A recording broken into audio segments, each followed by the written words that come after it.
So good afternoon. I'm very pleased to have Dean Donna Peterson visiting us today. Donna's day job is the Dean of the College of Public Health at the University of South Florida. But his night job is traveling over the state, over the nation. Now I think we are the 28th already, as a matter of fact. And because her second job is as the chair of the National Task Force of the Framing the Future, the second 100 years of education for public health. This task force, most of you know, actually formed by the ASPPH in the summer of 2011. So we are right in there at the forefront, learning from all the rest and the other. Like I said, we're about at the 30th, not quite, of our 51 accredited school of public health. As a matter of fact, Donna is one of the members of the C, which actually read our self-study. So thank you very much. Where are you? So, obviously, we impressed her. So there's a good reason that Donna is chairing this important national task force because first, he earned his degree, and with Stephanie in the back there, I'm just looking at you, both a master and doctorate degree from Johns Hopkins School of Public Health. But he is a distinguished scholar in the area of maternal and child health and health care organization and policy. She's also a practitioner because in public health she understands practice. She's been practiced, as a matter of fact, for 5 years. She was the director of the Division of Family Health at the Minnesota Department of Health for 5 years, and held positions with the federal government, with the state of Maryland, and has served numerous boards, commissions, and task force in the community agencies. She's very passionate about practice. At the same time, she's a great educator.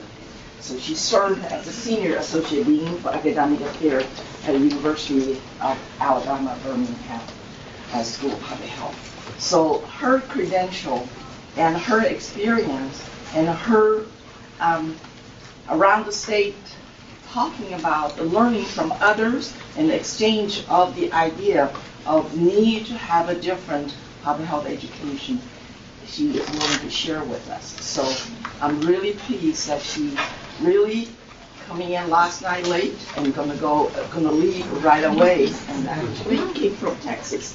So I don't know if she knows the time zone at the time, but she had a lunch, so it's a noon hour. So please help me welcome Dr. Peterson. Thank you. There's seats up here. Come on, friends. You can come up and sit. I don't bite.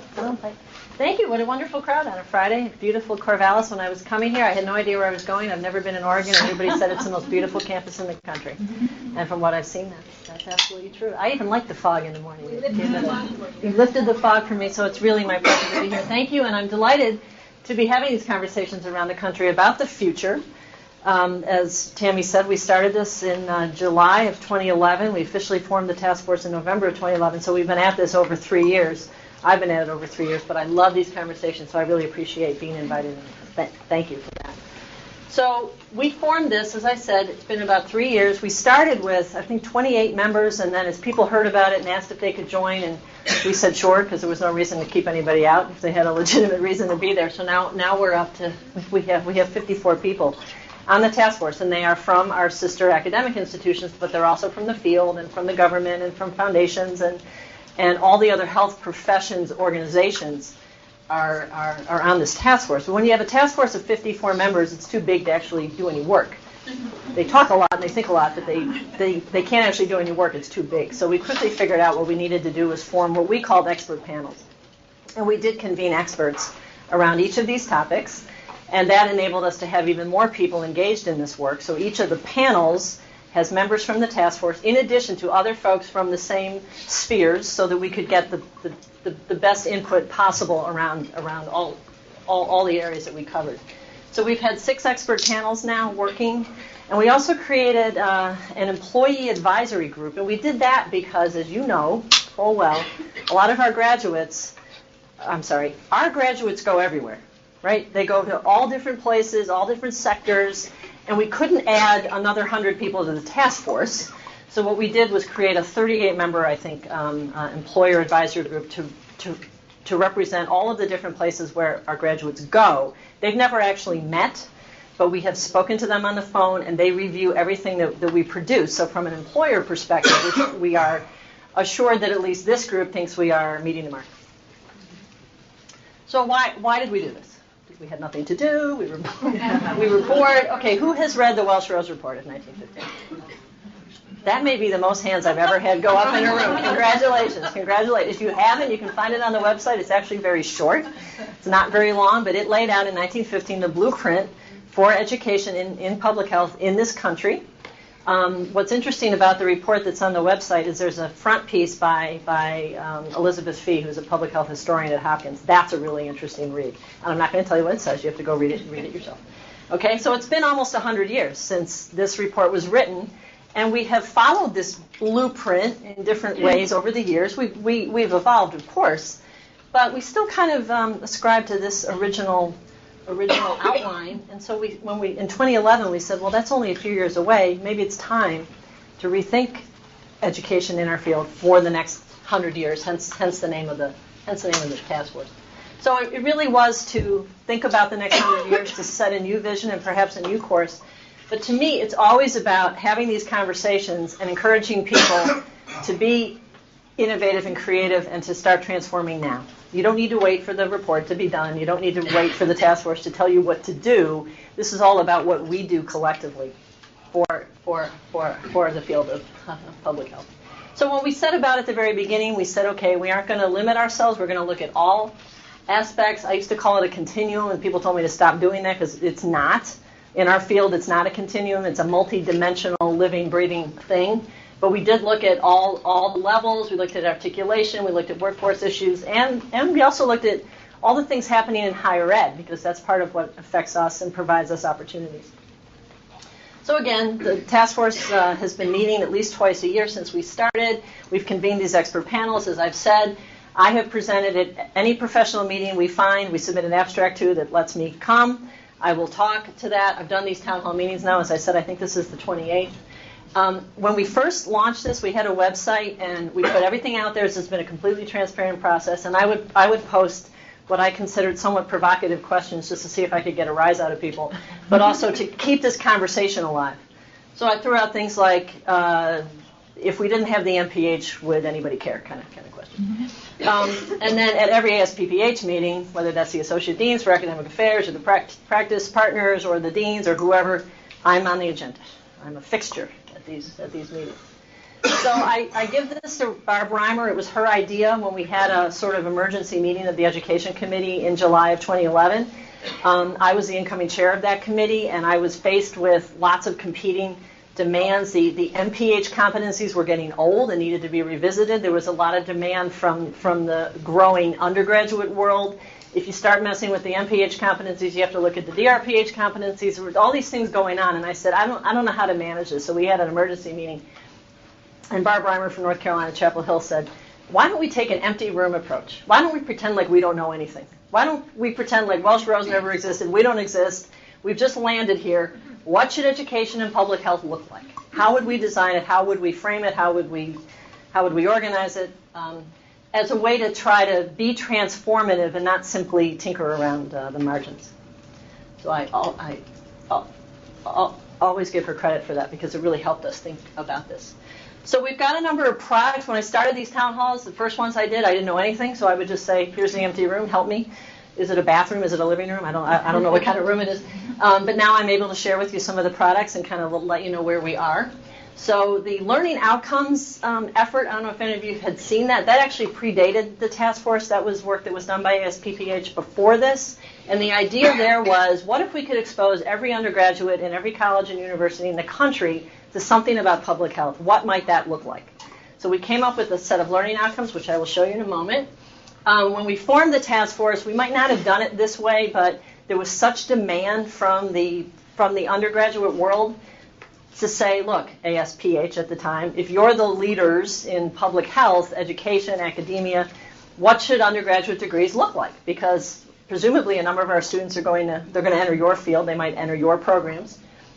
So we started there as a task force. That was our first expert panel. And again, in the spirit of we didn't want anybody to wait for the final report, we've issued every expert panel report as it's been finished and approved. So the accrediting body has already adopted the content of that report, plopped it right into the standards they were writing for undergraduate programs to be accredited on their own. And because most of the growth is in colleges and universities that don't have schools of public health. And it's been kind of we don't understand necessarily why this is happening, but it's happening, and the field has asked for this. When CEF first put out a call for applications, I think we had 9 come in, and now we've had 6 or 7 more. So this is growing. So that's good. When you get into the undergraduate world, you immediately find yourself in the 2-year college world. And for those of us like me, I admit it freely, I was not in this world at all. That was news to me. But apparently, close to half of all students who earn a 4-year degree in the United States start at a 2-year college. So if public health is going to be in the undergraduate space, we needed to look at 2-year colleges. So that report is actually it's out now. It will be approved next week. Then we took a deep breath, tackled the MPH. That was the hard one because that's the one everybody knows and loves. It wasn't as hard to do the undergraduate stuff because it was mysterious to most of us. So we didn't really understand it. We didn't really get it. It wasn't a threat necessarily. The MPH, you're gonna mess with the MPH. That raises people's attention. That gets their attention. So we did that. So let me go through these quickly. The learning outcomes, as I said, what if we could expose every undergraduate student to something about public health? We used the LEAP framework, which is AAC and U's effort to reform undergraduate education, and you'll see that we put ours in those domains. Who's calling me? Sorry. Goodbye.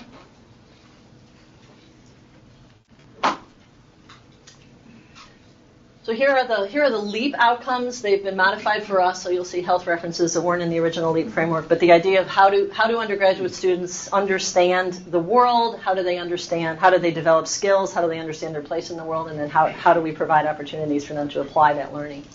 So I highlighted a few of these in red because you can't read the whole thing. But under the knowledge of human cultures and the physical and natural world. And the point of these is to make these available for any faculty member or leader of a co-curricular activity. If you wanted to have a public health example or sort of bring public health into that area, these are things you could do. So describe risk factors of infectious and chronic diseases and how these diseases affect both personal and population health. You could bring that into a science class, a journalism class, a policy class, right? Outline approaches for assessing and controlling environmental hazards that affect community health. You might bring that into an engineering class. You see how these work. That was the idea there. Under the skills, communicate health information to a wide range of audiences through an array of media. Assess the source and quality of health information and data is related to individual and community health. So you can see there's a whole host of these. The group worked really hard on this. Personal and social responsibility, things like championing the role of prevention and promoting a healthy community, bringing a multicultural perspective to aspects of health as examples. So you can see how these work. And at the time we did this, we set up a website for people to share how they were doing this, how they were applying it. The fourth part of the LEAP framework kind of spells out how you can apply learning.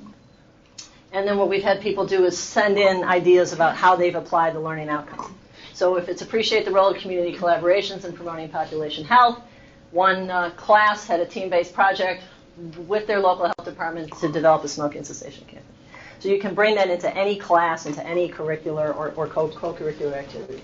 And what was important about this was it got us thinking much more broadly about what public health is and what it can be, and how does everybody potentially understand public health. So this was an important first step, even though it wasn't part of the task force. So then we got together to talk about what should be in an undergraduate degree, what should be the parameters of an undergraduate degree. And I have to tell you, we argue a lot.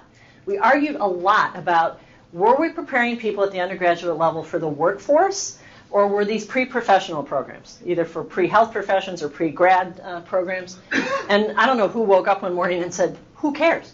we don't care where they go. We can't tell them where to go. If you've had a kid, you know you can't tell them what to do and where to go.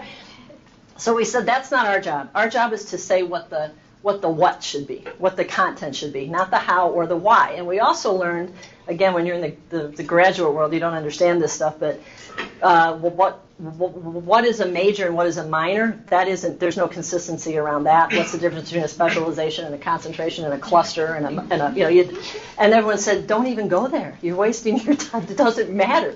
Just tell us what the content should be. So we said, all right, this is the content. We don't care why you're getting an undergraduate degree in public health. This is the critical content. And what was amazing about this was you also realize when you're in the undergraduate world, you're not only talking about the content around the domain of public health, but you have to think about the whole 4 years. So we said, okay, so what should be in the sort of gen ed background domains? And we put the obvious things. We then had a lot of discussion about the culminating experience, which is required of all 4-year degrees. It can be an exit course or a capstone course. People use different terms, but that's a general requirement. But we talked a lot about the field. And should we suggest that all undergraduates have a field experience? And what we heard from our colleagues was no, because I might have a very large undergraduate program because these are very popular, and I may be in a small town, and I can't possibly place them all in meaningful experiences. I would tax the community. And if I have a graduate program, that's my first priority for field experience. But we all agree they needed to be exposed to the field. And that you can do in a variety of ways. Again, if you go back to that learning outcomes framework, there were a lot of ideas for how you could get students to apply learning in some kind of field project. It could be a service project. It could be a field trip. There's all kind of things you can do, and you can get really creative about this. And then, as always happens when we're talking about public health, at whatever level, however you're training, after you get through the sort of scientific content, you always get to these things. Well, if they're going to be in public health, they better be able to think critically. They better be able to act as a professional. They better be able to advocate. They better be able to understand communities, work in teams. So that all became important in this context. And then you're saying, well, where's the public health content? The group worked so quickly. This is the most efficient group I've ever seen. We put out a series of questions. We had one phone call, maybe two, one meeting, and we were done. And what we came up with in that day, after these couple of conversations, is this is what they believed at the undergraduate level students should know about public health. They should know what it is. They should understand not only the public health system, but the health care system. They ought to know what human health is and what affects it, what are the determinants of health. They ought to understand the data role in health, in population health. They ought to understand how to implement projects. They ought to be able to communicate, and they ought to understand policy, law, ethics, and economics. What you don't see here, and I didn't tell anybody not to put this here, this wasn't a coup, the group just came up with this on their own. You don't see biostatistics, you don't see epidemiology, you don't see environmental health, you don't see the disciplines that we are all familiar with and love or hate as we will. But this was important because, again, and it's funny how you look back on these things, I think the learning outcomes effort kind of forced us to think broadly. When we sat down and said, what does an undergraduate need to know? And again, remember, we don't know where they're going. We didn't use those words. We thought more broadly because that's how we've been thinking. And that became important, as you'll see when we get into the MPH. The 2-year college group, they got together. And I should tell you, we had practitioners on all of these panels. So this one said, okay, so if that's where the undergraduate world is going at the 4-year level, what are the roles, possibilities for the 2-year level? So again, you can think about that. Those first couple of year courses could be embedded here, but the group really went above and beyond that and said, well, what should a 2-year transfer degree into public health look like? What should be in the first 2 years? And it could be just the gen ed, but it could be more than that. And the group said, yes, it should be more than that. At the same time, we were aware of a couple of community colleges in the country creating 2-year terminal degrees, so AS degrees, for the workforce. And if you know the community college world, that's often what they're about. They're about developing the workforce. And a lot of 2-year colleges have allied health programs, health technician programs. So it's not a stretch for them to move into this area. And then they also thought about the fact that, and we talked a lot at the task force, and remember, we have these panels working, and then we have the task force meeting, and all this feedback, and I'm going around the country getting all this feedback. When you think about workforce development, schools and programs, accredited schools and programs of public health are not evenly distributed across the country, but there are community colleges in nearly every community. That's what they are. So might that not be a natural place for workforce development activities to take place for the workforce in those communities? So we had a lot of talk about that. What the two-year college committee did, they did a first phase report, and then they got some funding from the CDC to do the second phase, where they actually described what the curricula would look like for these different AA transfer degrees as well as a new AS degree. And that report, as I said, I think it'll be approved next week, but it's been out for circulation. Hopefully some of you have seen it. If not, you'll see it soon. It'll be on the website soon. That's a slightly different report. It's a longer report. It's got more depth to it because they went down this road, which is an important road. Okay, then we got to the MPH. The MPH group we deliberately kept small because we knew everybody and their brother would want to weigh in on it. So we kept it small, and then we had it go out to like increasingly large circles of our friends, right? So how does this look to you? How about you? How about you? How about you? We got this. But again, based on what we did in the learning outcomes and what we did in the critical components and getting our heads around two-year colleges, again, we didn't do it deliberately, but they basically came back and said the 5 core areas don't really work anymore as the core.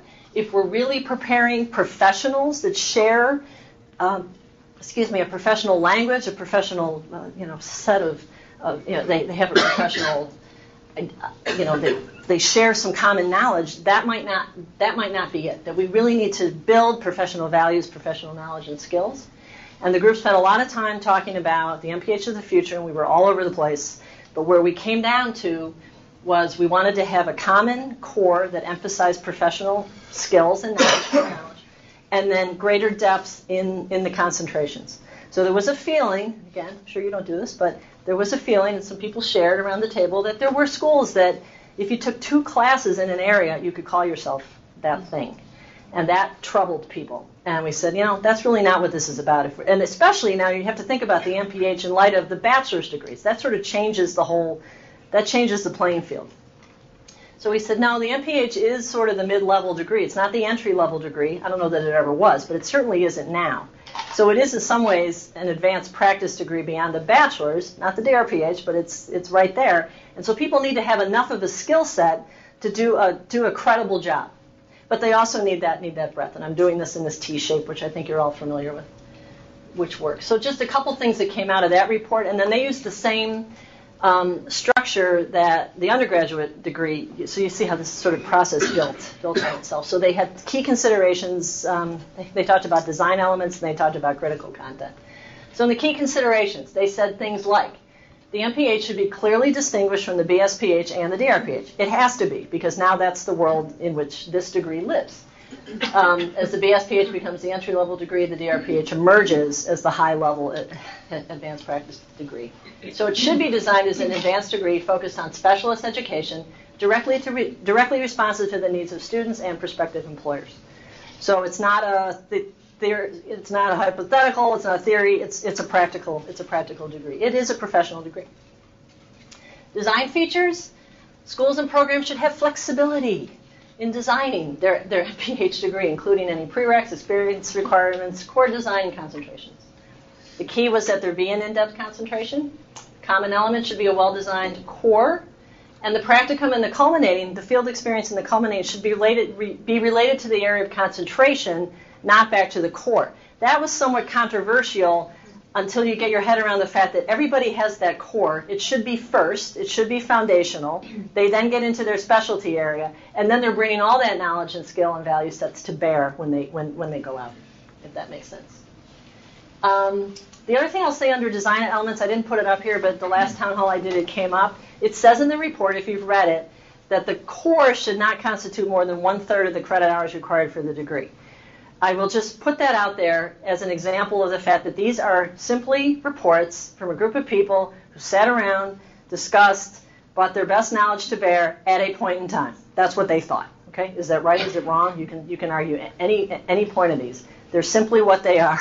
They are the reflections of a group of smart people and all the people that weighed in on their comments. But that seems to have gotten some traction where people say, well, what does that mean and how would I do that? And if you want to be less than that, if you want to be more than that, that's up to you. Content, We were talking this morning. There it is. Of course, should comprise no more than a third of the total degree. But again, when you look at this content, and I think there are 14 points someone said this morning, you don't see biostatistics, you don't see epidemiology, you don't see environmental health. You can read it in there if you want to, but you don't see those words. And that was intentional. It was deliberate, followed on the undergraduate effort, which followed on the learning outcomes effort.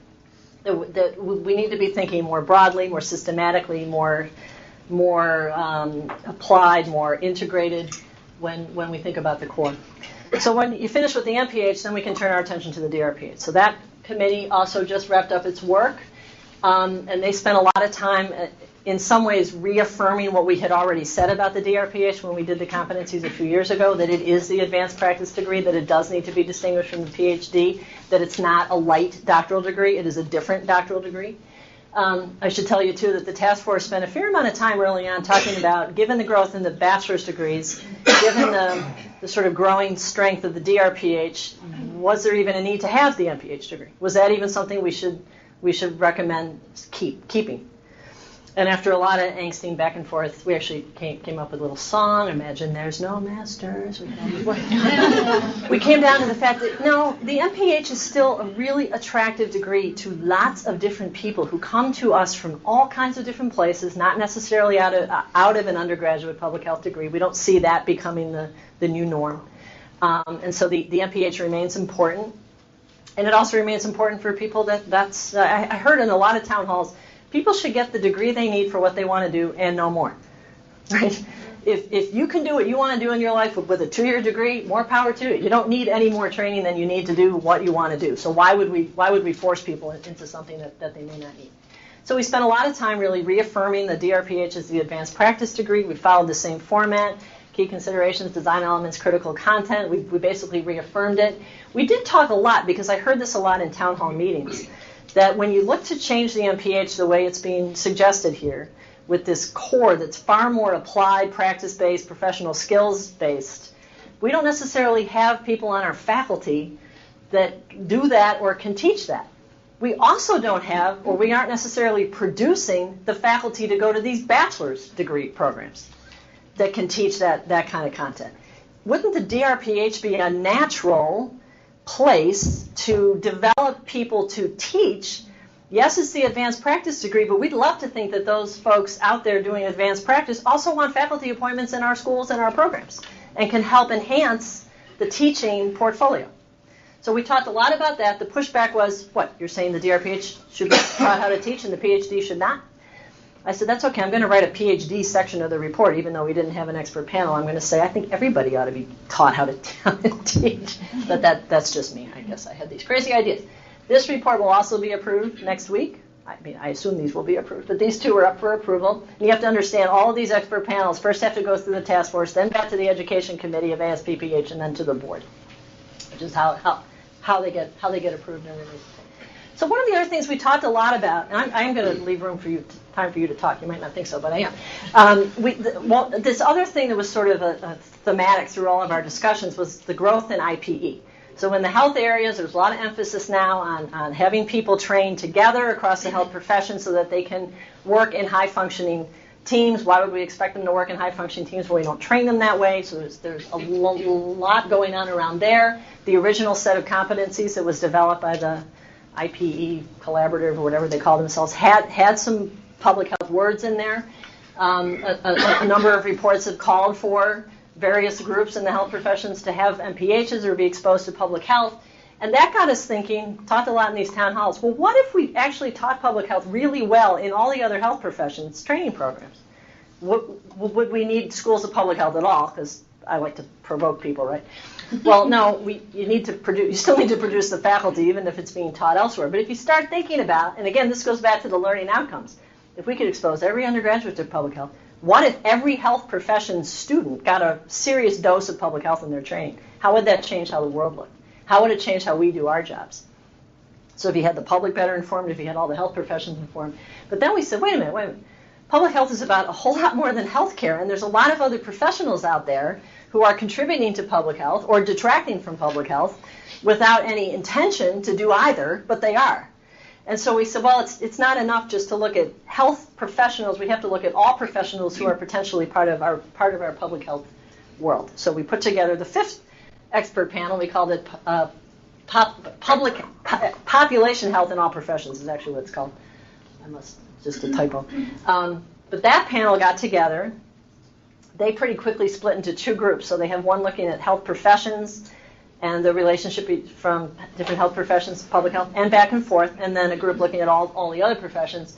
Quickly figured out this had to be bi-directional. We couldn't call our colleagues in architecture and say, could we put public health content in your degree program, please? We also had to say, what do we need to know about architecture and urban planning? What do public health students need to know about engineering and business and all those things?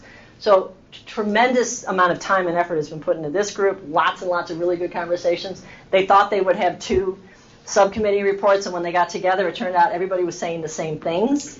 So that's still a work in progress. You should be seeing a draft of that report probably in the next couple of weeks. They hope to have theirs wrapped up in the next couple of months. But that's been really, really exciting stuff. And then we thought we were done with expert panels, but then I was on a call with a group from ASTHO, which are our state health officers, and we got to talking about, did we really want this whole effort to go by without putting a stake in the ground, if you will, for developing the workforce? And that's the workforce that's out there in the field. They may or may not have any training from us. The likelihood is they don't. And as schools and programs of public health, don't we have some obligation, some responsibility to do something for that existing workforce? And even though it was late in the game, we decided, no, it was worth saying something. And again, when you get your head around the fact that all these are, as I said, are the best thoughts of a group of people at a point in time, then we could do something around workforce. So that's a small group. It only started a couple of weeks ago, actually. And there's folks from ASTHO, folks from NACHO, schools and programs. And they decided, in the interest of time, to think about the responsibility of accredited schools and programs to the traditional workforce. Now, we know, as I said, our graduates go everywhere. The public health workforce is very, very wide. But we at least felt like we had a primary responsibility to the traditional public health workforce, those local health departments, state health departments with which we work. And so we kind of framed it. We used the same key considerations, design elements, critical content to think about what that might look like. But the group, it was interesting because even though we said that, we said, look, it's what schools and programs do for state and local health departments as a start, and if you lay out the content, it's probably the same content, and we know other people do training of the workforce. We aren't the only ones. But the group quickly said, well, we ought to be saying something about the overall relationship of state and local health departments and schools and programs. We can't just say, and it's kind of, again, the bidirectionality that we learned in the Population Health and All Professions group then spilled over into this. It's got to be bidirectional. So what do we need from them? What do they need from us? We have to be thinking about this. That group, again, worked incredibly efficiently, and we're just starting to have that draft report reviewed. A group looked at it last week, so that should be out in the next couple of weeks as well. So you can be looking for those 2 things to come out. So that's all in progress, but it's almost 2015, and we wanted 2015 to be the year of the next 100 years, right? ASPPH moved their annual meetings. It used to be in association with APHA every year. They decided this year to move it, so it'll be in March. So that gave us a few more months, which was good, to work on this. And they kept asking me when I would have the report written, and I woke up in the middle of the night one night and said, I don't want to write a report. The whole point of this is to be innovative, to be bold, to transformative, and then I'm just going to write the same old report. That didn't seem right. So I said, I don't want to write a report. And in effect, the report was always intended to be old news, right? The whole point of this is that we've been having these conversations. When the expert panels are done and approved, they're out there. They're already making changes in the field. You can be actively working on this. There's no reason to wait. And so what we really want is a space where we can all come together and share our best experiences, our best ideas. And this stuff has to live someplace in the report to really be useful. The frame, if you will, has to have everything in it, all the past stuff, all the resources, So we said, well, this is a website. We don't need a report. We need a website. So we are designing now a website where all of this stuff will live. Again, point in time. God bless you. It's a point in time, but you'll be able to find what we were thinking in 2012 around community colleges. You'll also be able to get the old competencies from 2006. If you want, you can find Welsh Rose. We're going to put all these things on this site. But the major part of the site is going to be a connecting site where hopefully people will continue to have this conversation in an ongoing way and share their best ideas, and then we can use technology to either prompt you to share that idea, or if a new idea emerges, we can put something out on the web, we can have a webinar, we can use that to frame the content of the meetings. So if you remember, the original logo was just a frame. So now we burst out of the frame. We're out of the frame, guys. We're out of the frame. So the future is now. The future is here. It's right here at OSU. I've heard that somewhere. I've seen that somewhere. So that's sort of the first thing. And then the idea is to have this page that links to everything, as I said. And because I work with great people who understand technology, I don't. But you can also get this on your phone, I'm told. Not that I would want to do that, but you might. So you may be out and about and say, "Gosh, I need to know what the undergraduate critical component elements are." You can find them on your phone. See, here, an app on your phone. But what you see are these 9 icons. Let me back up a minute. So what we're doing, we've got these 9 icons. So you remember, there were 6 expert panels. That's right. So those 6 reports will be there. Each one has a sort of brief intro, because I'm trying to link them all so you can see how they all work together. And then there are 3 more. Well, what are the other 3? Well, one is PhDs and other degrees, because as I said, we never tackled that, but you have to say, you can't not say anything about it. You have to say something about it.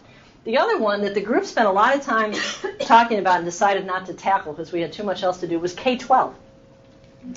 What might we do there, right? If you start, you're kind of like, well, is she crazy? But if you think about it, that's kind of a neat thing. And then the 9th one, as I said, there's all these interesting things happening in higher ed and with technology. So the amount of stuff you can put online, flipping classrooms. It's funny how I used to talk about MOOCs. I don't anymore. They're like, they came and went. But again, the idea that we wanted to say to the world, yeah, we thought about this and we talked about it. We didn't ignore it. Here are some opportunities. And again, we hope the connecting page continues to make that happen. So because we're not going to have a report, but people like to have something in their hands, we like to give something away, we came up with this idea of this sort of color palette where each one of these is one of the 9. And it's kind of cool. And it'll have this is an old version, it'll have a QR code on it. I don't know what that is, but it's the way you link to the report. And we will have those at APHA. We will have them at the annual meeting. Give them all your friends and family. But it's just a way for people to have something that says, yes, this is what we're about. We're about how we frame the future. So for us then, and I mean us, all of us, now that we've framed the future, or we're exploding out of the frame, at least 3 things have to happen at this point. So one is, I'm still chair of the education committee, whether you like it or not. I don't know how that happened, but I am still chair of the education committee of ASPPH. And this has been our work plan for the past 3 years. Once this is over, we need a work plan. And I'll show you in the next slide some of the things we've been thinking about. I would love your feedback. The next is CEF has to consider all this. And I should tell you, CEF has been on every expert panel. They have had a representative. They're on the task force. They've been on every expert panel, incredibly participatory, contributory, helpful. They've already shown that they're not shy about taking this work and having it put to use immediately. But then I think most importantly for this conversation is, what do you want to do? So every institution has to decide what it wants to do or not do, how, when. There's no magic to this. There's no rule book. There's no, once the report's out, you have to follow it. No, they are guidelines. They are ideas. And again, we hope the webpage will continue to help those conversations continue. So the ASPPH Education Committee talked about this at the sections retreat in June and at the leadership retreat in July. And so some of the things we might do, we may choose to tackle the K-12 education. We didn't do it in the task force, but we could do it as the committee if we wanted to. This idea of terminal AS degrees is an interesting one. And is that something we should pursue and provide more guidance around from the report? There are a number of people out there that keep saying we need to do a better job articulating bachelor's to master's. And there's another group of us that say, well, again, institution to institution, those things are going to not be the same, and how you do that or not do that. But it does, if you start getting more and more people trained in public health at the undergrad level, it does challenge you to think about your MPH and how do they come into that. On the other hand, if you redo your core, it might not matter. So these are things we're thinking about. We didn't say anything about all the other master's degrees we offer, and maybe we don't need to. PhD, we only said a little bit about how we develop our faculty I think is one of the more important things that we need to address, because I've heard this everywhere I go. You may disagree, but I've heard everywhere I go, man, I wasn't trained this way. This is not what I was trained to do. We hire people with PhDs with exquisite depth of knowledge and skill and talent, and now we want them to teach this broad skills, professional practice-based curricula. We either maybe want to hire different kind of people, or we want to find ways to develop the people that we have. Workforce development will be ongoing, educational innovations and technology. So those are some of the things we're thinking about. CEF is looking at criteria revisions. I am on the CEF Council. I don't know if you said that, so I'm not going to say any more about that. You can ask me questions. I will refuse to answer. But they are looking at that. I'm joking. You can ask me questions. But then, again, to me, what's most exciting, and I love these conversations, is I love hearing where people are and what they're thinking and the great ideas that people have.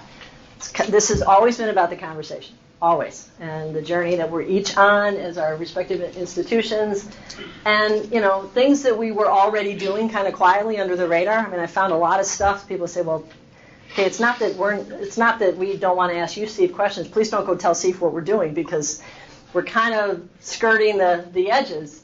But again, CEF has been involved in this all along. So we've seen people add undergraduate degrees to their schools and programs. We've seen new partnerships with our undergraduate degrees and two-year colleges. I've got two in the works now, where we have a direct pipeline from the two-year college into our four-year degree. We're watching people transform their MPH core curricula. There's a webinar a week from Friday on this. If you're interested, you might want to tune into that. The other thing that happens when you no longer are wed to the disciplines, the core disciplines that we've known and loved, it is highly likely, I would predict with some degree of confidence, that you won't see the requirement that you have to offer the MPH in each of those 5. That's been a CEF, absolute criteria. I don't think you're going to see that in the future. And that then frees up schools and programs to do what they maybe always wanted to do. If you're a big college, which you are, it might not matter. You could have added other concentrations anyway. But if you're small, it's been a challenge. If I have to offer those 5, I don't have any room in my faculty and my curriculum to offer the thing I would really like to do. But if you're freed from that, if you don't have to do that anymore, you could choose to, but you don't have to, then you can see people getting creative and thinking about, wow, well, our niche is in rural health or environmental justice or health equity or nutrition, or maternal and child health. You can see people getting creative, and I would suspect that we will see, it'll take years because this all takes a lot of time, but I wouldn't be surprised if we saw schools developing sort of niche areas where that is the go-to place. If you want an MPH in aging studies, you go to this place. If you want it in this, you go to that place. And technology, more and more stuff that you can put out there in an online or an asynchronous or different kind of flexible learning. We may even find where maybe I come here and take my core and then I go to Colorado and take my specialization. Who knows? Because all of higher ed is changing. So we're watching people do that. The whole IPE area continues to grow and explode. We're watching the DrPH degrees transform to further distinguish them from the PhD.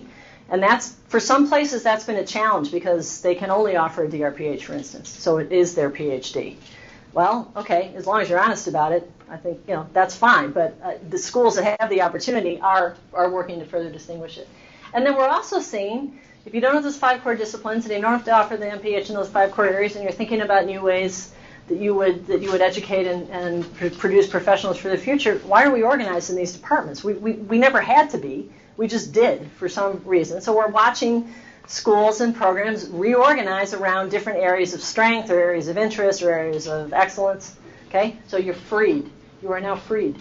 We're watching, again, more faculty development, and then this idea of how do we infuse within our training programs for doctoral students, teaching them how to teach and how to use new teaching technologies and new teaching tools.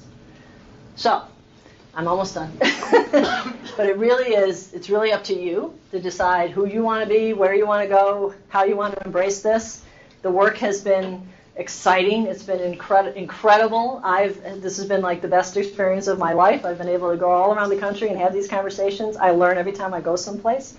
But I can tell you, people are engaged in all of these things, and I'm sure more. They are. It takes a lot of time. It takes a lot of energy. It takes people coming together and agreeing that this is the direction that you wish to go in. But it is an opportunity. I think we'll see new SEAF criteria revisions out for review, I would assume in the next 6 months or so. So all of this is continually moving forward. The annual meeting of ASPPH in March will have a lot of this stuff in it. There are more and more articles coming out because some people have devoted special issues of various journals to this topic. So there's more and more opportunity for us to get that word out there. So there's publication opportunities, there's training opportunities, there's leadership opportunities, there's all kind of stuff. So with that, I will stop and let you ask me anything you want, tell me anything you want, yell at me, whatever you want. Thank you.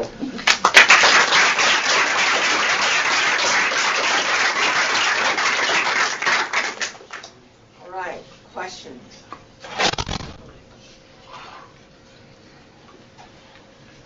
Yes? I'll start with an easy, expansive question that no one can answer and just get us rolling. But we had an election this week, and it's changed things quite a bit in terms of how the federal government may or may not embrace the Affordable Care Act. And I think what you're talking about is much more expansive and deep than that. But I was wondering about your response to the elections and potential impact on public health. So one might opine that if there was ever a time to make sure we had well-trained, confident, thick-skinned public health professionals, now would be the time. The other thing that's been happening in our field, and we heard this a lot, and I don't know if Oregon's any different, but the resources have dwindled. The sort of political support for public health has gotten conflated because people don't like any public agency. People are co-opting population health. That's been part of the sort of unintended, perhaps positive, perhaps not consequence of the Affordable Care Act. People thinking they're doing population health, and if they are, then we don't need public health. So to me, it just argues that this is all right. This is all in the right direction. Having opportunities to expose more undergrads to public health, even if they never do it, they'll be better informed. So.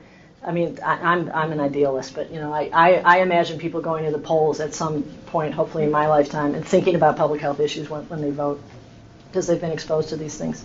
Having other professions more exposed to public health, so if you're doing urban planning or architecture or environmental engineering or whatever, you're thinking about that.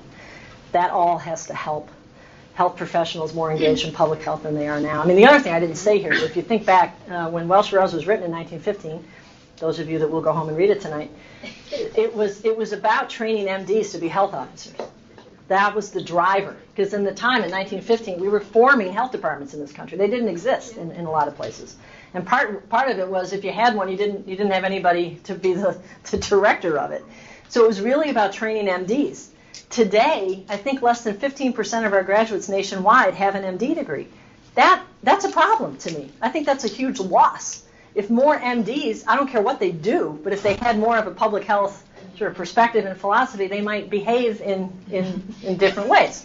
One can only hope. But so to me, this is all that doesn't change any of this, I guess, is the best answer to your question. To me, it just reinforces the importance of this, and it reinforces the importance of all of us figuring out how are we going to capture the imaginations of young people who care about their communities and care about health and want to make a difference in their communities. We need to give them every skill and talent and opportunity that we have. John? You mentioned a dearth of MDs in public health, and I agree that's sort of a bad thing, but it seems that in medical education there's sort of a proliferation of these DO degrees, osteopathic doctors, and a lot of young people find it very appealing to them, their holistic approach. Is that sort of an opportunity to get physicians in the public health there's just a new DO school open down the road to start targeting them a bit more, to give them an edge over the MDs that maybe they'll have. Oh, I hadn't thought about it that way, but well, that's how but I think of it that way. Yeah, and I think all the health professions. I mean, I use MD. I kind of use it generically. I mean, all the health professions.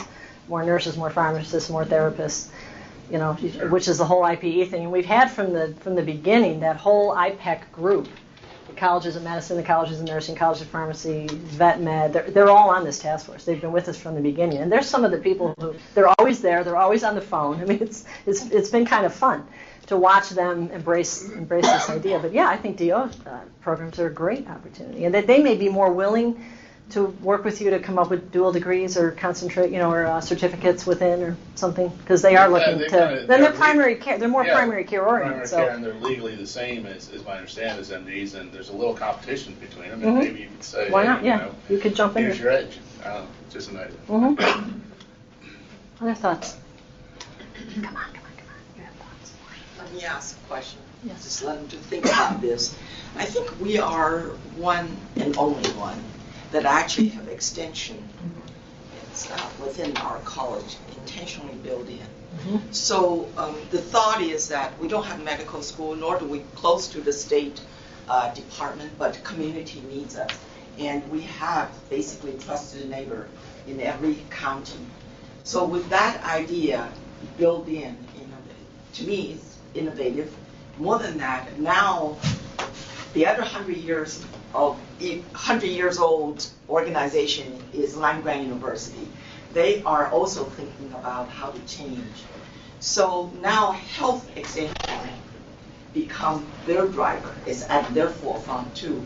I see the two merge quite well. Do you see any problem with that, or is this something, can you address just, I know some of the extension folks are here. They want to hear how do they make contribution in their community. Well, you are unique, as you said, and you may be a model. I mean, maybe other people haven't even thought about that. I suspect they haven't, because you're not the only land-grant institution with extension and a school of public health. You're just maybe the only one that ever thought to bring them together. And the extent to which that's an arm into the communities across the state, that provides you a huge opportunity. It's an opportunity for students to get experience out there. It's an opportunity, as you said, to make it a health extension. It's a workforce development opportunity in those communities. I assume some of those folks might want to come back and get advanced degrees from you so that they can be even more effective in their community. I think you can be as creative as you want with that, but I don't see anything bad about that at all. I see it as tremendously, as a really interesting way to extend what you do across the state. I mean, to me, you should have fun thinking about how you could do that. And how do you how do you get input from the community back to you? That's the other piece, because they're eyes and ears out there. They're not just a voice, they listen. And they could get feedback back to you. And I'd love to have that kind of access. I don't have those. The University of Florida, or the big guy up the road, they have that. Don't tell them about this idea. Maybe I can pull off the extension without them knowing. Sneak in behind them. Do that. But yeah, I think that's a tremendous opportunity for you. Come on. We've got an expert here, and she's heard any kind of question. I must have said something you didn't like. Oh, come on. Yes. Well, I liked it. Okay. Expand on the notion of specialization and how you see that might shape out in some very innovative kinds of ways and directions. And are there going to be some parameters to, well, no, that's not really public health? That's a really good question. I shared with the group that I met with this morning, which I really enjoyed. The task force actually spent an entire day at one of its meetings talking about what is public health. Because someone said, I don't know how I can talk about education and public health unless I understand what public health is. And it was one of those sort of throwaway, we're drinking coffee. I just want to make sure we're all together on this. But at the end of the day, someone said, well, I guess public health is everything except war. And then someone said, well, but where there is war, we're there. We're attending to everything else. All right, I give up. Time to go to the bar. I've had enough of this. It's hard to say what's not public health. Is the point of that. And I think, if you in this community and your students and potential students and your community partners and you as a faculty say, we think this is public health and we want to be the experts in this area, who's going to argue with you? I mean, I think, I look around the country, or I've been around the country, I've been everywhere, and I hear people say, wow, so we could do, like there's a couple things I said earlier, like we could have an MPH in health equity. Well, what would that look like? I don't know, but it's kind of a cool idea. And then they start thinking about what would be the content, what would be the skill sets. And I think and again, a lot of this stuff, you're not prohibited now. I mean, and I'm organized in the traditional departments, as many of us are. Nothing stops us now from moving across. But what we've been doing is, we have the Global Health MPH, we have the MCH MPH, we have the Epi MPH. Well, now we also have Epi MCH, Epi Global, Global MCH, And then a student came to me the other day and said, well, I want to do all 3. And it's like, okay, why can't we just let students do what they want to do? Why do I have to go to the graduate council and get an approved, because then it's one more web page, one more, it's like, why do we do this to ourselves? So why couldn't we just say, and I don't know, here's content, here's skill, here's value, decide what makes sense to you. Is it physical activity? Is it nutrition? Is it water and sustainability? Is it engineering and robotics? I don't know, I'm making something stuff up. But I think the point here is we've always been free to do this. For whatever reason, we just haven't. But now we're going to be, I think, compelled to identify who we are as individual schools, colleges, and programs. We're going to be challenged to say, who are we? What is it we want to be known for? Where is our passion? Where do we see our future?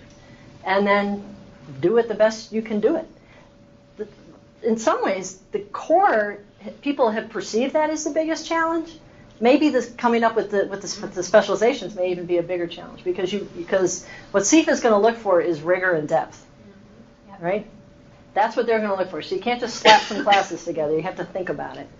And the other thing that I think we'll see, and again, you can watch this evolve if you're addicted to the Chronicle and Inside Higher Ed. You read this stuff all the time, but this competency assessment model and how do you give people credit for prior experience and how does that all play out and how do you kind of let people chart their own path, but then we're saying there has to be rigor and depth in the specialization. I think that might be more of the challenge.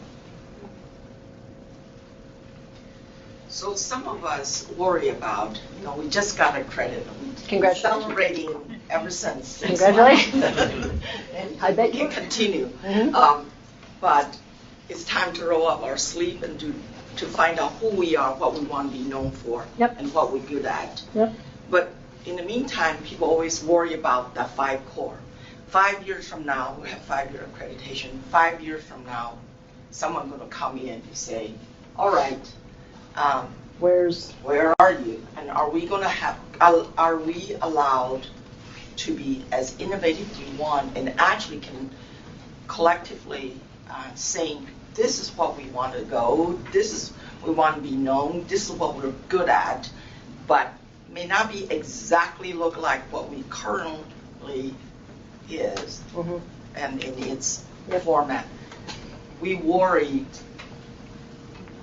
I'm probably not worried, but some of us are worried about that aspect. Yes. I'm not so worried. Can you kind of comment on that? So put people at ease, yeah. or scare the heck of us. Please. At ease. Be at ease. So as I said, CEFA has been involved in this all along. I'm on the CEFA Council. I said that, right? I said that. Yes. CEFA has shown its willingness to look to us, the field, for direction on content. That they literally plucked the critical component element content out of that report and dropped it right into, I don't remember the number of the criteria, literally without any, they might have made one word change, but that was it. When we're looking at we are looking at criteria revisions because it's time. It's not because of this. It's our normal scheduled review. It just happens that this stuff is all in play. And I think you'll see in the next, as I said, I think within the next 6 months, you'll see criteria revisions that will, I think, put you at ease. That there's a lot of stuff swirling. That's been our disciplinary base. There's a general feeling that came out in every one of these reports that isn't quite the right way to do it anymore. However, I didn't hear anybody dispute the actual essence of the content. And if you read the critical component elements undergrad, if you read the MPH critical content, as I said, you'll see it in there. You might not see the words, but you'll see that content in there. It's how do we approach that content? How do we organize it, package it, and deliver it in a way that gets at what we're getting at here? And the other wrinkle, because I was just at a meeting to write the CPH exam for the upcoming administration, that's not going to change anytime soon. But I don't know that it needs to, because that is, someone said this morning, it's hard. It is hard. I'm not saying it's an easy test, but it's foundational. It's like the USMLE Step 1. It's basic foundational stuff. That stuff isn't going to change. You still need to know, I'm trying to think of a good example, you still need to know what significance means in a statistical sense. You still need to know when you use odds ratio versus relative risk for the different kind of study design. That's just stuff you're going to need to know regardless. So how we sort of matrix that stuff I think you have license, I will bless you, to be creative and innovative. And I'm going through this right now in my own school where it's like, okay, we're still under the old criteria. We all are, because it hasn't changed yet. We're piloting a very innovative model for our core. But we think we can justify and show where that critical content as required now is. And we can show you where it is. And we require our students to take the CPH exam. Assuming they all pass it, that's just one more piece of evidence that we, in fact, delivered that core. So I don't think it's an either or. I think you can move and be creative and innovative. You don't have to give that up. But I think you'll see the next time you come around, the criteria will be different. Yes, Marie. So you mentioned this earlier to a group. We did, as Tammy said, we just got accredited, and people are a little, I think it's fair to say, kind of tired. And, you know, we worked really hard, and it took a lot of energy, and so I think there's a little hesitancy to take on another. Oh, maybe we just got this. What do you mean we now?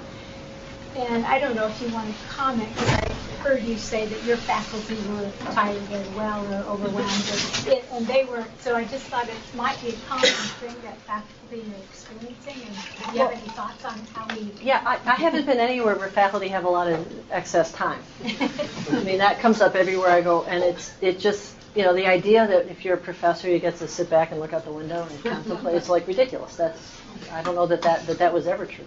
We're under a lot of pressure. Create and disseminate knowledge, get funding, you know, teach in all these different programs, and be out in the field and contribute to our profession. You know, it's a lot of work, it's a lot of effort.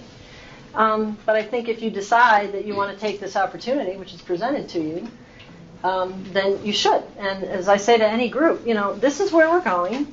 You can stay where you are. You can wait. You can, you know, or you can say, no, we're going to go ahead and jump on it. You can do exactly what you're doing today and not violate any of the spirit of this. I think it's fair to say, right? But if you want to say, no, we'd like to be different than that, and we're watching all of our friends experiment and innovate and try, you know, would you like to be on the front end of that curve, or do you want to be later? That's really up to you. And there's no right or wrong answer here. It's just, what opportunities do you have here? What's going on in this community that might argue that you ought to move in some new directions? Are you feeling any?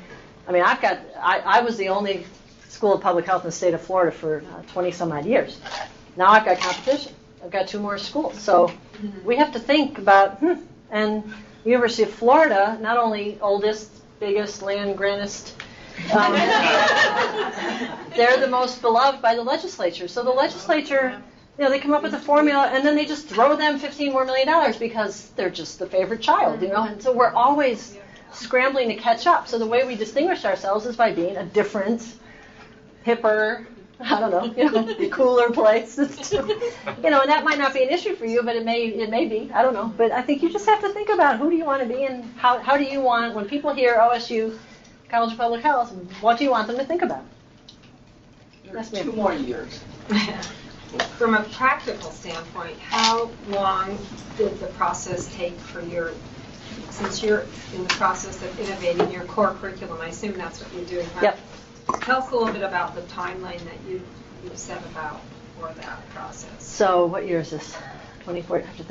This is 2014. 2014. So at the end. We had a 2007-2012 strategic plan. So then we started thinking about a new plan in 2011, right around the time I started doing this. And as I said to the earlier group, I don't know if it's a good thing or a bad thing that my faculty have to suffer with me, because I'll come back and tell them what I learned here. I always do. Really cool idea. Come on, guys, we gotta beat them. So it was around the same time. We were thinking about our strategic plan, and they knew this stuff was in the works. And you know, we kind of can read the tea leaves. We had started a undergrad degree, which then does force you to rethink the MPH. It just does. And so the faculty, in their discussions around where should we be going with our next 5-year strategic plan, they said they wanted to transform the MPH. That was their decision.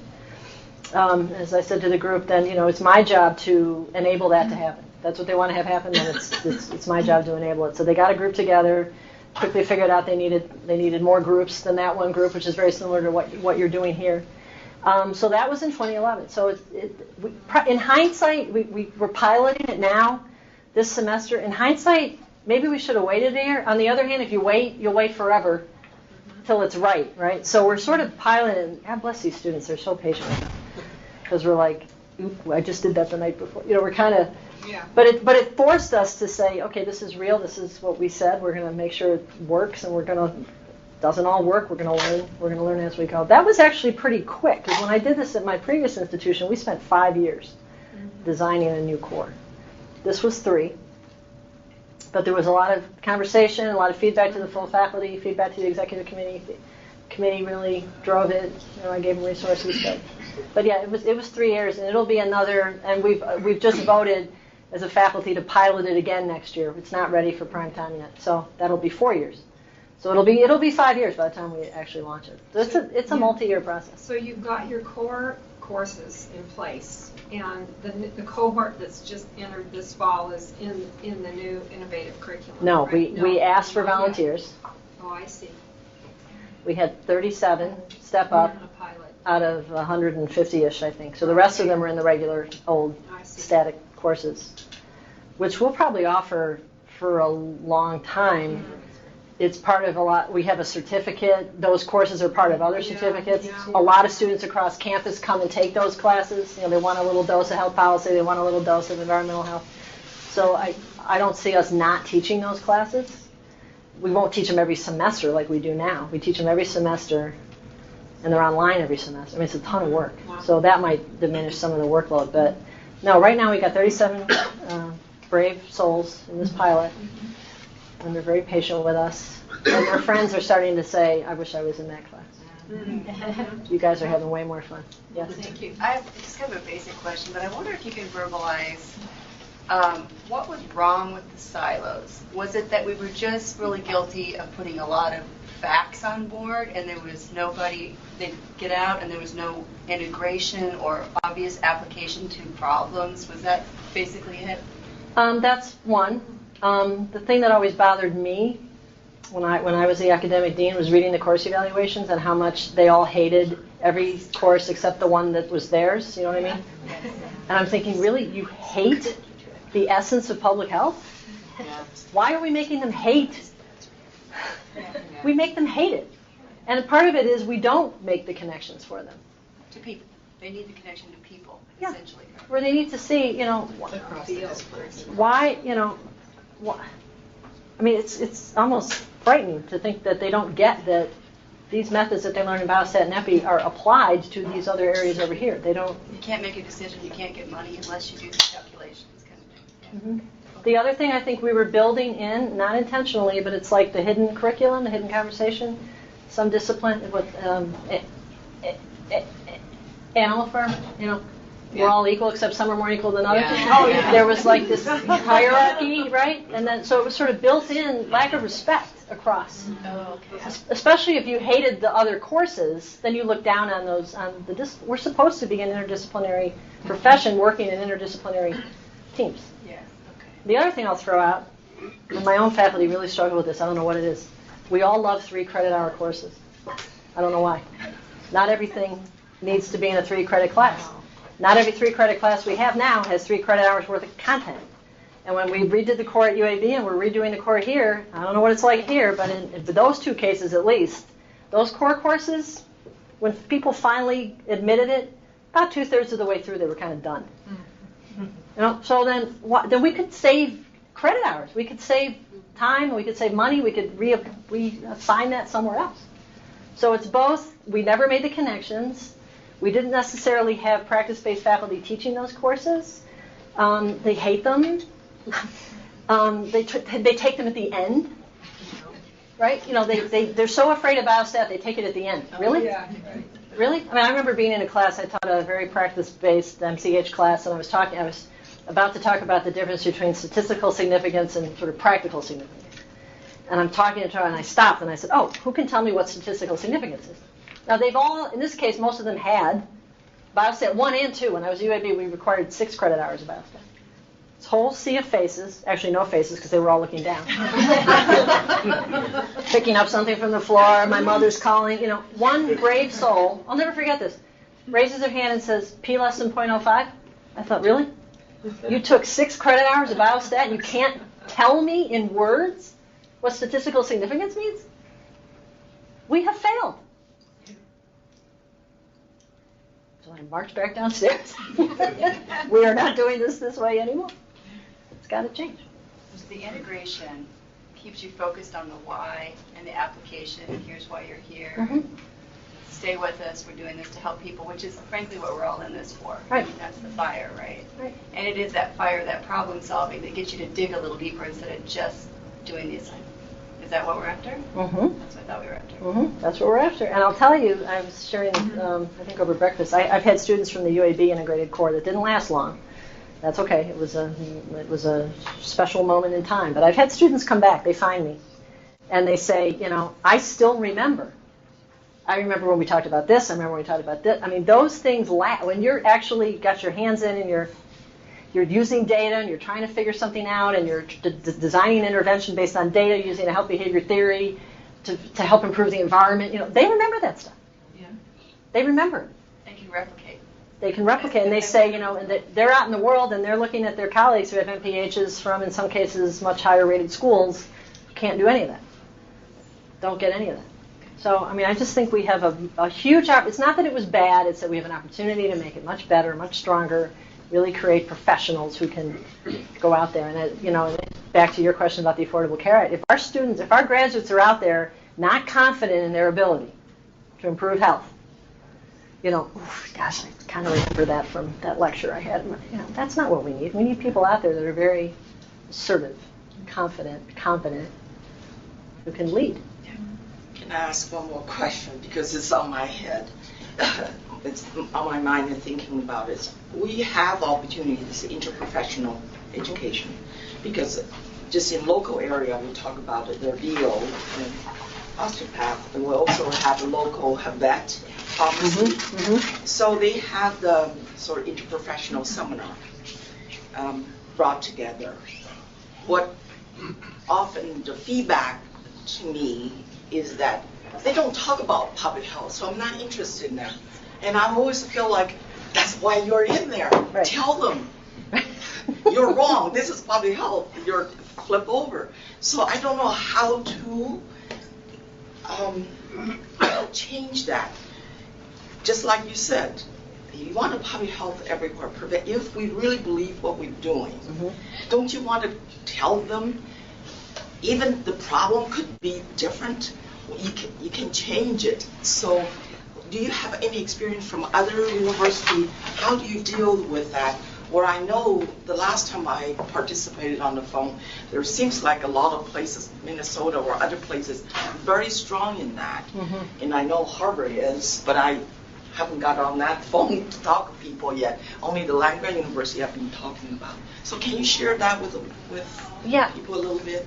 I don't know that we've actually cracked that nut yet, because that is the challenge. I mean, just getting them together across professions to talk about how they'd approach a team diagnosis or a team management of an acute patient or management of chronic disease out in the community, that's hard enough. How we come in is almost too abstract for them. I feel like if you're old enough or have watched the Twilight Zone reruns, where he comes in at the end and kind of explains what you've just seen. That's sort of how I feel. All right, you've just been discussing this diabetes case, but let me tell you how many cases there are in this community and what we might do as a population to prevent them. I mean, that's sort of what it feels like at this point. I think we have a lot of work to do that. We've been trying to do more, sort of infusing public health within, and then trying to help it sort of organically emerge. I will tell you the best thing we've done, though, because I love this. Harvard, of course, came up with a course for the medical students that uses art to help them improve their observational skills. And it's well studied and it's been evaluated. It's in the literature. So we said, well, that's pretty cool, but let's blow it up both ways. Let's have it be all the health professions together in an IPE context, and let's make it all the arts, not just the visual arts, music, dance, so they learn how to use all their senses. And it's the one place where our students come together and they are equals, if you will, right? It's not a patient, well, I'm the doctor, I would make the diagnosis. No, you're all looking at a work of art, or you're listening to a piece of music, or you're moving, right? And the artists who do this program with us say that they don't know these students at all, but they say they walk in the room and I can tell you who the medical students are, I can tell you who the nursing students are. They can just tell by their posture, where they stand, the way they said, I can tell. And they said, the minute we start looking at the painting, that goes away. That just goes away. And they said, and just because you're public health, you'll appreciate this, they said, and we love the public health students because they immediately start talking about what's outside the frame. Right? The context. They immediately start, and everybody else is going, what are you talking about? That's not in the picture. I'm not talking about the picture. I'm talking about where this likely is happening. They're like, well, how do you know that? They're like, well, it's obvious. So they get into these conversations. And that's done more. I mean, the students will tell me, because they tell me a lot of our IPE stuff, as much effort as we put into it, it feels like parallel play for them. And they said that's not, and even the students say that's not what we want. We want, so we've been trying to get them out more in, we don't call it IPE, we say here's a service opportunity. That seems to get them out working together. If you call it IPE, it kind of ruins the magic of it. You have to get them together doing something that they don't know they're doing together until they do it and they go, oh wow, we're doing that together. But that's a tough one. I think we have a long way to go. Very good. Anybody else? If not, thank you so much. Thank you.